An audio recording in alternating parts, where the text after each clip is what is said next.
क्या आपने कभी सोचा है कि आपके दिमाग में चल रही छोटी छोटी बातें आपके बड़े फैसलों को कैसे प्रभावित करती हैं? क्या आप जानते हैं कि सही तरीके से सोचने की कला आपकी जिंदगी को बदल सकती है? दोस्तों, आज हम एक ऐसी किताब की बात करेंगे जो न केवल आपकी सोचने की क्षमता को बेहतर बनाएगी, बल्कि आपके फैसलों को भी ज्यादा सही और असरदार बनाएगी। यह किताब है थिंक लाइक शर्लॉक होल्म्स, जिसमें बताया गया है कि कैसे आप शेरलॉक होल्म्स जैसी तेज और तार्किक सोच विकसित कर सकते हैं। तो तैयार हो जाइए, क्योंकि यह सफर आपके दिमाग को एक नई दिशा देने वाला है। हमेशा बुनियादी चीजों से शुरू करें। ये आपको एक मजबूत आधार देते हैं और असल में धीरे चलने से आप तेज हो सकते हैं।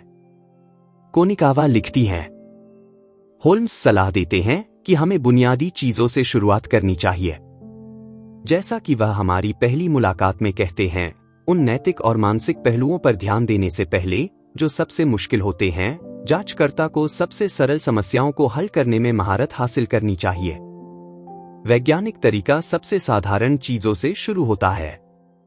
कोई भी सवाल पूछने से पहले, चाहे वो किसी अपराध की जांच हो, वैज्ञानिक प्रयोग हो या फिर कोई छोटा सा निर्णय लेना हो कि किसी दोस्त को डिनर पर बुलाना है या नहीं, आपको सबसे पहले बुनियादी चीजों का पता लगाना होगा। ऐसा नहीं है कि होल्म्स अपनी जांच को एलिमेंटरी यानी बुनियादी कहते हैं।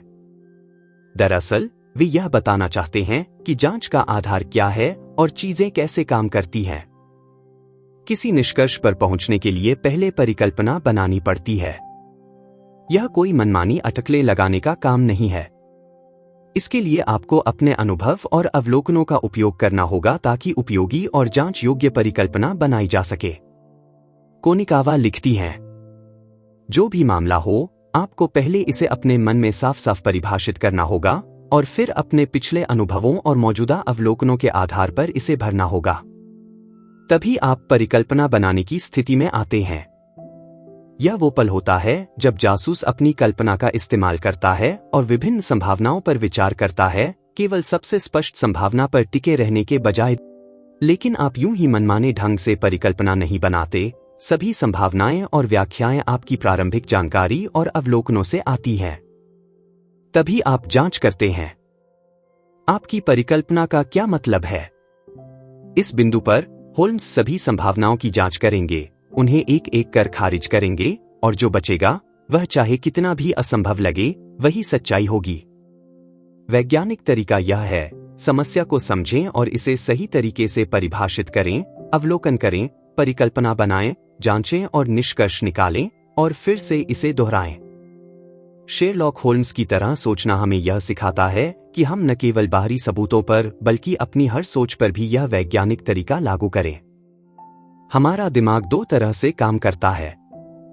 एक तरीका तेज और भावनात्मक होता है, जबकि दूसरा तरीका धीमा और तार्किक होता है। कोनिकावा लिखती हैं, ज्यादातर मनोवैज्ञानिक इस बात पर सहमत हैं कि हमारा दिमाग दो तरीकों से काम करता है। एक तरीका तेज, सहज और प्रतिक्रिया देने वाला होता है, जैसे दिमाग हमेशा लड़ने या भागने की स्थिति में हो। इसमें ज्यादा सोचने की जरूरत नहीं होती और यह एक तरह से हमारे ऑटो पायलट जैसा होता है। दूसरा तरीका धीमा, ज्यादा विचारशील और तार्किक होता है, लेकिन इसमें ज्यादा मानसिक ऊर्जा लगती है। यह तरीका तब तक चुप रहता है जब तक इसे जरूरी न लगे। वॉटसन वाला तरीका आसान होता है और यह हमारे लिए स्वाभाविक होता है।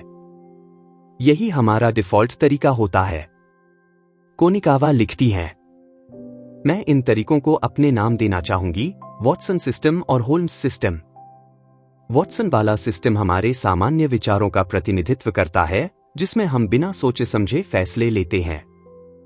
और होल्म्स सिस्टम वह तरीका है जो हम तब अपनाते हैं जब हम बेहतर सोचने की कोशिश करते हैं, जो हमें होशियार और बेहतर इंसान बनाता है। कुछ नकारने के लिए हमें पहले उसे सच मानना पड़ता है। मान लीजिए आप एक दोस्त से मिलने जा रहे हैं और उसने कहा कि वह शाम 5 बजे वहां होगा। अगर आप वॉटसन सिस्टम का इस्तेमाल करें तो बिना ज्यादा सोचे समझे आप ये मान लेंगे कि वह सही समय पर आ जाएगा। आप समय पर पहुंचेंगे और इंतजार करने लगेंगे, लेकिन अगर वह देर से आता है तो आपको हैरानी होगी। अब अगर आप होल्म्स सिस्टम का इस्तेमाल करते हैं तो आप थोड़ा गहराई से सोचेंगे। आप ये भी ध्यान में रखेंगे कि आपका दोस्त अक्सर देर से आता है, इसलिए आप उसके कहने पर सीधे विश्वास करने की बजाय यह मानकर चलेंगे कि वह शायद 5 बजे नहीं पहुंच पाएगा। इस तरह आप बेहतर तरीके से तैयारी कर सकेंगे, जैसे कि किसी और काम में वक्त लगाना या देर से पहुंचना। कोनिकावा का यह कहना है कि किसी भी बात को नकारने या चुनौती देने से पहले हमें पहले उसे सच मानना पड़ता है। यानी पहले हमें मानना होगा कि आपका दोस्त सच में 5 बजे आएगा, ताकि आप उस बात पर सवाल उठा सकें और फिर खुद से बेहतर निर्णय ले सकें। मान लीजिए आप एक पुलिस अधिकारी हैं और आपको खबर मिलती है कि शहर में एक चोर भाग रहा है। जैसे ही आप उस सूचना को सुनते हैं, आपका दिमाग तुरंत मान लेता है कि सच में चोर भाग रहा है, बिना उस खबर की सच्चाई की जांच किए। कोनिकावा का कहना है कि हमारा दिमाग सबसे पहले हर चीज को सच मानता है और फिर उसके बाद सवाल उठाने लगता है। जैसे अगर बाद में पता चलता है कि वह चोर नहीं बल्कि कोई आम आदमी था, तब आपका दिमाग सवाल उठाता है, क्या ये सच था? लेकिन तब तक आपके दिमाग ने उस सूचना को पहले ही सच मान लिया था। यानी हम अक्सर बिना सोचे समझे सबसे पहले हर चीज को सही मान लेते हैं, फिर उस पर सवाल उठाने की बारी आती है। मान लीजिए आप हर रोज ऑफिस जाने के लिए एक ही रास्ते से जाते हैं। अब जब आप उस रास्ते से गुजरते हैं तो बिना ज्यादा सोचे समझे, जैसे ऑटो पायलट मोड में, आप उसी रास्ते पर चल देते हैं।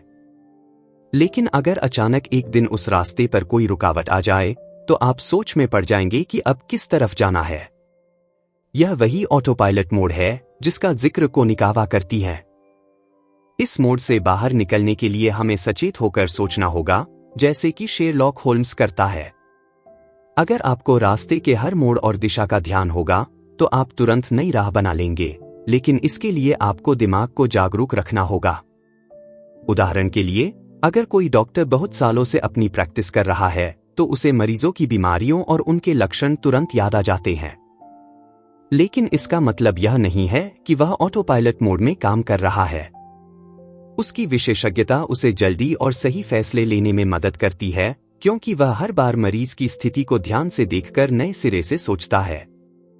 कोनिकावा लिखती हैं, एक्सपर्ट लोग किसी विशेष क्षेत्र में चीजों को अलग नजरिए से देखते हैं। उनके पास पैटर्न्स होते हैं जो उन्हें नए लोगों से ज्यादा समझ में आते हैं।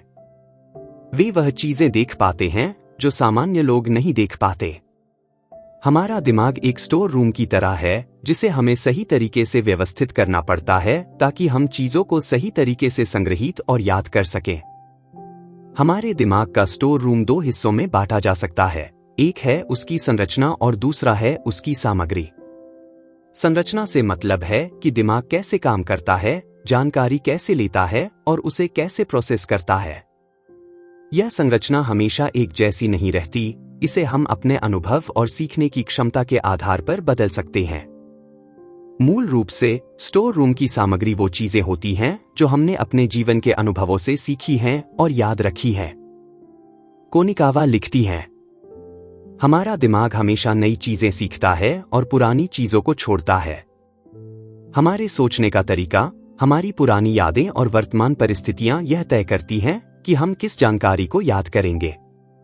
जब हम चीजों को याद करने की कोशिश करते हैं तो हमारे दिमाग में स्टोर रूम से सही फाइल निकालनी पड़ती है। हमारी यादें हमेशा वैसी नहीं होती जैसी हमने उन्हें संग्रहित किया था। जब हम किसी चीज को याद करते हैं तो वह थोड़ा बदल जाती है। हमें केवल वही चीज याद रहती है जो हम किसी विशेष समय पर याद कर सकते हैं।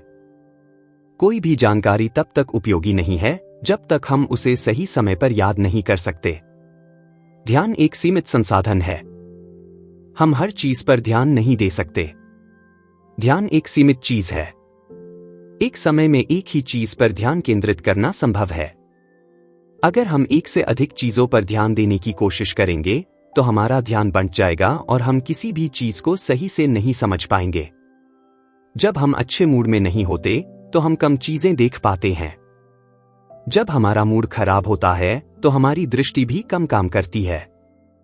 हम वही दृश्य 2 बार देख सकते हैं, लेकिन अच्छे मूड में हमें ज्यादा चीजें दिखेंगी और खराब मूड में कम।